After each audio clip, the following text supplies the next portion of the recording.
আমি মা, আমি শহীদের মা। তারা ভিতরের ফ্যাসিস্টকে আপনারা দূর করেন এবং গণমাধ্যম কর্মী আমার ছেলে যেহেতু ছিল সেহেতু আমি গণমাধ্যম কর্মীর কষ্টগুলো একটু বুঝি।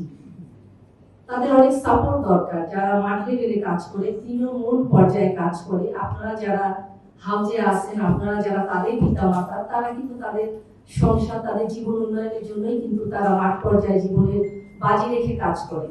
যে একটা ভালো গণমাধ্যম আমরা চাই।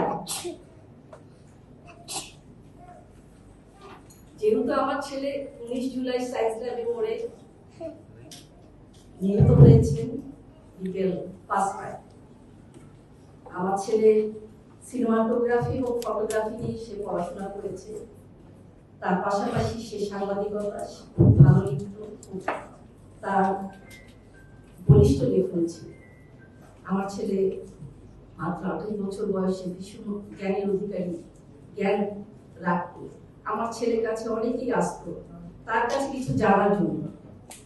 আমাকে সবসময় বলতো যে আম্মু, এই সরকারের আমলে আমি কিছু লিখতে পারছি না, আমি লিখলে মানে এমন একটা অবস্থা, কেউ ভালো কিছু লিখলে তার জীবনের প্রতি তার মানে তার জীবনটাই কেড়ে নেওয়া হবে, এটা সবাই জেনে গেছে।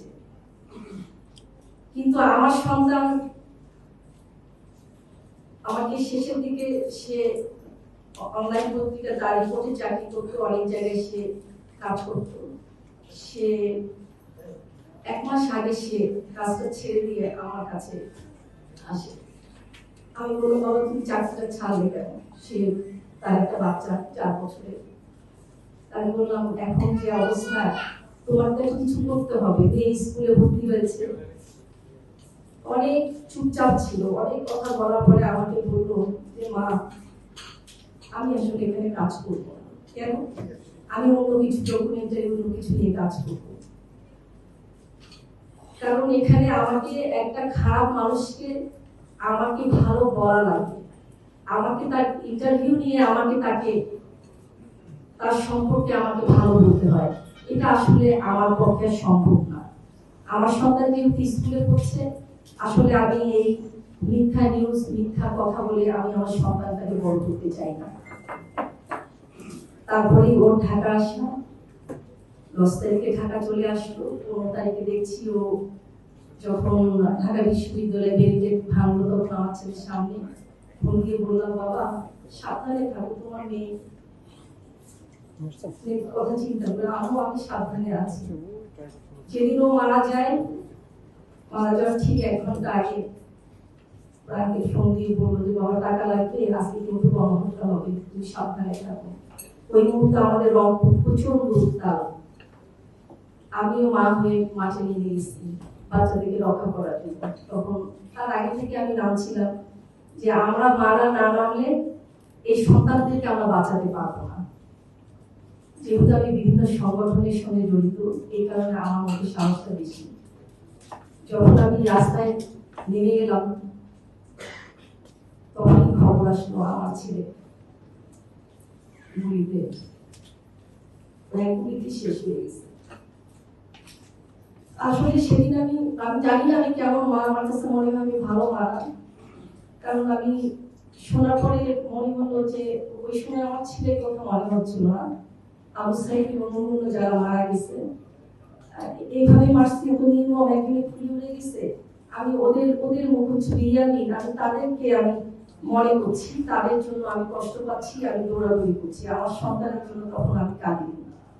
আমি সেদিন থেকে 5ই আগস্ট পর্যন্ত রংপুরে যত মিটিং মিছিল হয়েছে, আমি জানি না একটা মা তার সন্তান হারানোর পরে কিভাবে বের হয়ে এই জায়গাগুলোতে যায়।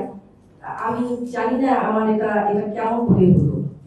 যেদিন 5ই আগস্ট সংবাদ পেলাম, যাই হোক ঢাকার কোনো একটা সোর্সের মাধ্যমে খবর পেলাম যে একটু পরে দেশ স্বাধীন হচ্ছে, ঠিক তখনই আমি মাঠে বাইরে চলে গেলাম মিছিলে, বিজয় মিছিলে। বিজয় মিছিল শেষ করে এসে আমি সেদিন ঘরের দরজা লাগিয়ে আমি কেঁদেছি। তো আমার আসলে আমি মা, আমি শহীদের মা, আমি শহীদদের পক্ষ থেকে আপনারা যারা আছেন আপনারা সবাই গণমাধ্যমের সঙ্গে জড়িত। তারা ভিতরে ফ্যাসিস্টকে আপনারা দূর করেন এবং গণমাধ্যম কর্মী আমার ছেলে যেহেতু ছিল সেহেতু আমি গণমাধ্যম কর্মীর কষ্টগুলো একটু বুঝি। তাদের অনেক সাপোর্ট দরকার, যারা মাঠ লেভেলে কাজ করে, তৃণমূল পর্যায়ে কাজ করে। আপনারা যারা হাউজে আছেন, আপনারা যারা তাদের পিতা মাতা, তারা কিন্তু তাদের সংসার, তাদের জীবন উন্নয়নের জন্যই কিন্তু তারা মাঠ পর্যায়ে জীবনের বাজি রেখে কাজ করে। এই জায়গাটাতে আমার মনে হয় তাদেরকে যদি তৃণমূল পর্যায় থেকে তাদের প্রশিক্ষণ, তাদের জীবনের মান উন্নয়ন, জীবনে যাতে সচ্ছলভাবে চলতে পারে, তাহলে আমার মনে হয় বাংলাদেশে ফ্যাসিস্টের পর যে বাংলাদেশ আসলো, এই বাংলাদেশ বিনির্মাণের জন্য তারা অনেক বড় সহায়ক হবে।